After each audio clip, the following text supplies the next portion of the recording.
তো নমস্কার বন্ধুরা, ডো অনলাইন ইজিলি ইউটিউব চ্যানেলে সবাইকে স্বাগত জানাই। তো তোমরা হয়তো সকলেই জানো যে রাজ্য সরকার নতুন একটি ওবিসির তালিকা প্রকাশ করেছে। এই ওবিসি তালিকাটা তোমরা অনস্ক্রিনে দেখতে পাচ্ছ। তো এখানে 140টি কিন্তু সাবকাস্ট রয়েছে। তো এখন কথা হলো যে এই নতুন তালিকা অনুযায়ী কিন্তু অনেকের এই ক্যাটাগরিটা কিন্তু চেঞ্জ হয়ে গেছে। যেমন কারো আগে ওবিসি বি ছিল, সে এখন হয়ে গেছে ওবিসি এ, এবং কারো ওবিসি যদি এ ছিল এবং সে হয়ে গেছে ওবিসি বি। তো এই যে পরিবর্তনটা তার জন্য কিন্তু অনলাইনে অ্যাপ্লাই করার পদ্ধতিও খুলে গেছে এবং অ্যাপ্লাই করা যাচ্ছে এখানে। তো তোমরা কিভাবে এখানে অ্যাপ্লাই করবে সেটা তোমাদেরকে আমি স্টেপ টু স্টেপ জানিয়ে দেবো। এটি কিন্তু খুব সহজেই একটা ক্লিকে কিন্তু হয়ে যাবে, এখানে বেশি কিন্তু কোনো পরিশ্রম করার প্রয়োজন নেই। এবং এই আবেদনটা তোমরা কিন্তু মোবাইলের মাধ্যমেও ঘরে বসেই আবেদনটি করে নিতে পারবে। তো তার জন্য কি করতে হবে, প্রথম থেকে শেষ পর্যন্ত ভিডিওটা দেখো, তাহলেই কিন্তু সমস্ত তথ্যটা পেয়ে যাবে। আর যদি ভিডিওটি ভালো লাগে তাহলে অবশ্যই ভিডিওতে লাইক এবং চ্যানেলটিকে সাবস্ক্রাইব করে অন নোটিফিকেশনটি অন করে দেবে, যাতে সমস্ত রকম সরকারি প্রকল্পের তথ্য এবং সরকারি চাকরির খবর সবার আগে পেয়ে যাও। তো চলো ভিডিওটি শুরু করি। তো তোমরা প্রথমেই যে এর অফিসিয়াল ওয়েবসাইট, সেই অফিসিয়াল ওয়েবসাইটে চলে আসবে, যে কাস্ট সার্টিফিকেটের অফিসিয়াল ওয়েবসাইট, সেটা হলো castecertificate.wb.gov.in। তো এই অফিসিয়াল ওয়েবসাইটে আসার পরেই প্রথমেই তোমরা এরকম একটা নতুন কিন্তু পপ আপ দেখতে পাবে।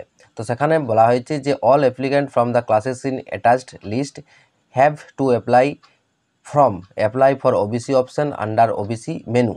For previous certificates holder only having digital certificate number has to put their previous digital certificate number and certificate issue date in online application form manually. OBC certificate holder may search for digital certificate number from check certificate options under OBC menu. All other options for OBC certificate for application or applications can also be found under OBC menu. তো এখানে বলা হয়েছে যে যাদের এই পরিবর্তনগুলি করার প্রয়োজন হয়েছে তারা অনলাইনের মাধ্যমে এই আবেদনটি করে নিতে পারবে, এবং এই সমস্ত রকম যে চেঞ্জগুলি, সেই চেঞ্জগুলি কিন্তু এখান থেকে করা যাবে। এবং যাদের এটা করা যাবে কেবলমাত্র যাদের অলরেডি ডিজিটাল সার্টিফিকেট আছে, অর্থাৎ কিন্তু যদি কারো ডিজিটাল সার্টিফিকেট করা না থাকে তাদেরগুলি কিন্তু এখানে করা যাবে না। কেবলমাত্র যাদের কম্পিউটারাইজড বা ডিজিটাল সার্টিফিকেটগুলি রয়েছে তারাই কিন্তু এখানে এই আবেদনটা করতে পারবে।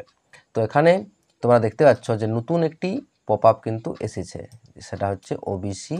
এই আগে কিন্তু এটা ছিল না, কেবলমাত্র এসটি এসসি ওবিসি এই জায়গাটি কেবলমাত্র ছিল, কিন্তু এটার জন্য নতুন করে আবার এটা দেওয়া হয়েছে। তো এখানে কিভাবে তোমরা আবেদনটি করবো বা ক্যাটাগরিটা কীভাবে চেঞ্জ করবো সেটাই দেখে নেবো আজকে। তো এই যে ওবিসি এই জায়গাটায় কিন্তু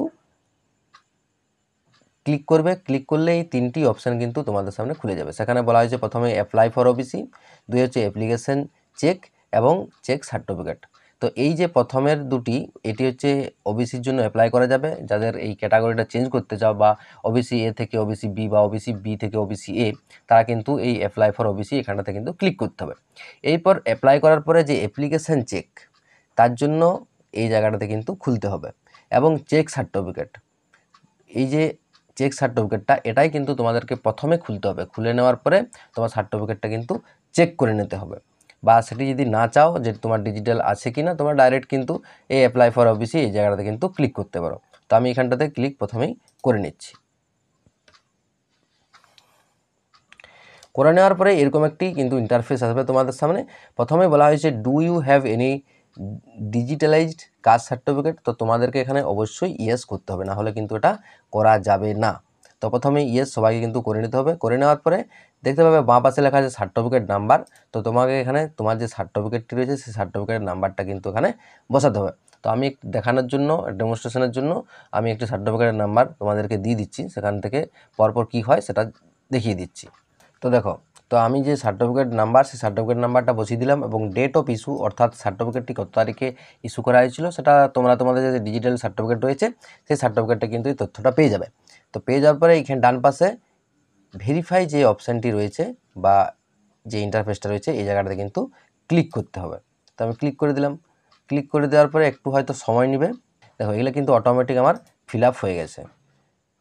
তো এখানে স্টেট চলে এসেছে, ডিস্ট্রিক্ট চলে এসেছে, সাব ডিভিশন চলে এসেছে, এবং আমার যে ব্লক, এই ব্লকটাও কিন্তু চলে এসেছে এখানে।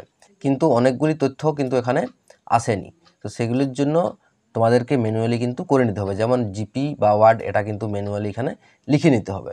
এরপর অ্যাপ্লিকেশন ফর, অর্থাৎ তোমার যদি ক্যাটাগরিটা যে লিস্ট অনুযায়ী সেই লিস্টটা পাওয়ার জন্য তোমাদেরকে প্রথমে বললাম যে এই লিস্টটা পাওয়ার জন্য তোমাদেরকে যে অফিসিয়াল ওয়েবসাইট, সেই অফিসিয়াল ওয়েবসাইটে প্রথমে খুললেই কিন্তু এই লিস্টটা পেয়ে যাবে।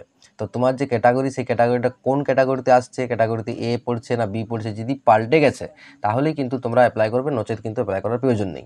লিস্ট অনুযায়ী যদি তোমার ক্যাটাগরিটা চেঞ্জ হয়ে থাকে তাহলে কিন্তু এখানে চলে আসবে সেটা, বা যদি না আসে সেক্ষেত্রে তোমাকে ম্যানুয়ালি কিন্তু এখান থেকে ক্লিক করে সেটা করে দিতে হবে। আশা করা যায় যেটা নতুন যে লিস্ট, সেই লিস্ট অনুযায়ী এটা অটোমেটিক কিন্তু চলে আসার কথা, আমার কিন্তু এটা চলে এসেছে। তারপর কোন সাবকাস্টের মধ্যে পড়ছে সেটাও কিন্তু এখানে চলে আসবে। আসার পরে নাম, বাবার নাম, এরপর মোবাইল নাম্বার বা ইমেল, এগুলো কিন্তু অপশনাল বলা হয়েছে, এগুলো তোমরা দিতেও পারো আর না দিতেও পারো। এরপর ডকুমেন্ট বলছে অ্যাটলিস্ট ওয়ান কিন্তু একটা দিতেই হবে এখানে, হয় এপিক নম্বর অর্থাৎ ভোটার কার্ডের নাম্বারটা, না হয় আধার কার্ডের নাম্বার, কিন্তু দুটোর মধ্যে যে কোনো একটি দিতেই হবে। এরপর সিলেক্ট ক্যাটাগরি, এখানে কোন ক্যাটাগরিতে তুমি পড়ো, যে এটা হচ্ছে কেবলমাত্র রেশন কার্ডের অপশানগুলি। সেখানে কেউ যদি পিএইচএইচ হয়, AYY হয়, তাহলে কিন্তু তোমার যে রেশন কার্ডের ক্যাটাগরি, সেই ক্যাটাগরিটা এখানে কিন্তু দিয়ে দিতে হবে। দিয়ে দেওয়ার পরে তোমার যে রেশন কার্ডের নাম্বার, সেই রেশন কার্ডের নাম্বারটাও কিন্তু এখানে দিতে হবে। দেওয়ার পরে ডেট অফ বার্থ, তোমার জন্ম তারিখটা এখানে দিয়ে দেবে। প্লেস অফ বার্থ, কোন স্টেটে, এটা কিন্তু ডিফল্টে থেকেই যাবে। এরপর ডিস্ট্রিক্ট, তোমার যে জেলার নাম, সেই জেলার নামটা এখানে তোমরা এটা ক্লিক করলে কিন্তু অপশানগুলো সব খুলে যাবে, কোন জেলা, সেই জেলাটা তোমার বেছে নিয়ে এখানে কিন্তু বসিয়ে দেবে। বসিয়ে দেওয়ার পরে পুলিশ স্টেশন, সেটাও কিন্তু পরপর ডিস্ট্রিক্ট দেওয়ার পরে পুলিশ স্টেশন চলে আসবে। এবং যে ভিলেজ বা তোমার যে গ্রামের নাম, সেটা কিন্তু ম্যানুয়ালি তোমাদেরকে লিখে নিতে হবে। লিখে নেওয়ার পরে ন্যাশনালিটি ডিফল্টে থাকবে। রিলিজিয়ান, সেটা কিন্তু তোমাদেরকে এখানে অনেকগুলো অপশান পেয়ে যাবে খোলা মাত্র, সেখানে তোমার যে ধর্ম, সেই ধর্মটা তোমরা এখানে বসিয়ে দেবে। বসিয়ে দেওয়ার পরে তোমার জেন্ডার মেল না ফিমেল, সেটাও কিন্তু তোমাদেরকে এখানে সিলেক্ট করে নিতে হবে। করে নেওয়ার পরে ইনকাম সার্টিফিকেট, তো তুমি যদি 18 বছরের নিচে হও বা তোমার যদি ইনকাম কিছু না থাকে, সেক্ষেত্রে তোমার বাবার ইনকাম, অ্যানুয়ালি যে ইনকাম, সেই অ্যানুয়ালি ইনকামটা এখানে সার্টিফিকেটটা কিন্তু ছবি তুলে সেটা কিন্তু তোমাদেরকে এখানে আপলোড করতে হবে। একই রকমভাবে অ্যাপ্লিক্যান্ট ফটোগ্রাফ, সেখানে তোমার ছবি কিন্তু এখানে আপলোড করতে হবে। এবার ছবিটা আপলোড করার পরে এখানে কোনো কিন্তু কত কেবি বা কত এমবির মধ্যে এরকম কোনো ম্যান্ডেটরি দেওয়া নেই।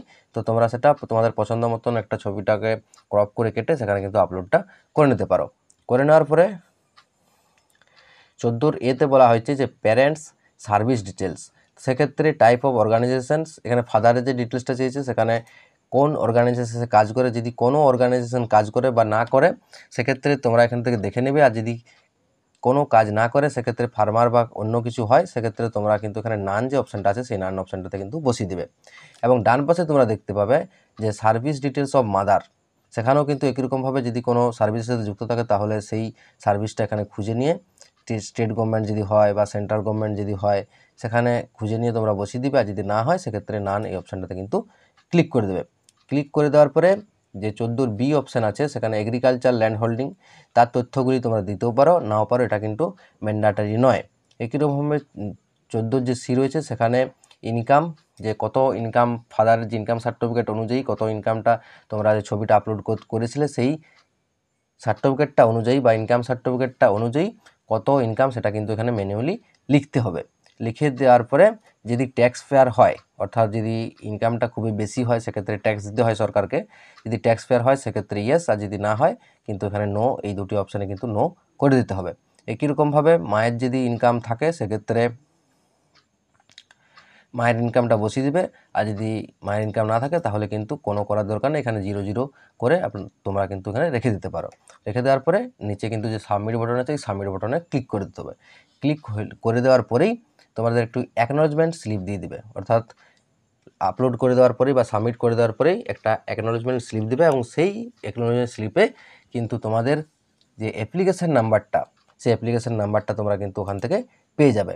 তো সেখানে ওই অ্যাপ্লিকেশান নাম্বারটা পাওয়ার পরেই কিন্তু ওই অ্যাপ্লিকেশান বা অ্যাকনোলেজমেন্ট স্লিপটা নিয়ে যেয়ে করে তোমাদেরকে বিডিও অফিসে যে ওবিসি ডিপার্টমেন্ট আছে, সেখানে কিন্তু কাগজগুলি সব সাবমিট করতে হবে, অর্থাৎ হার্ড কপি কিন্তু সাবমিট করতে হবে।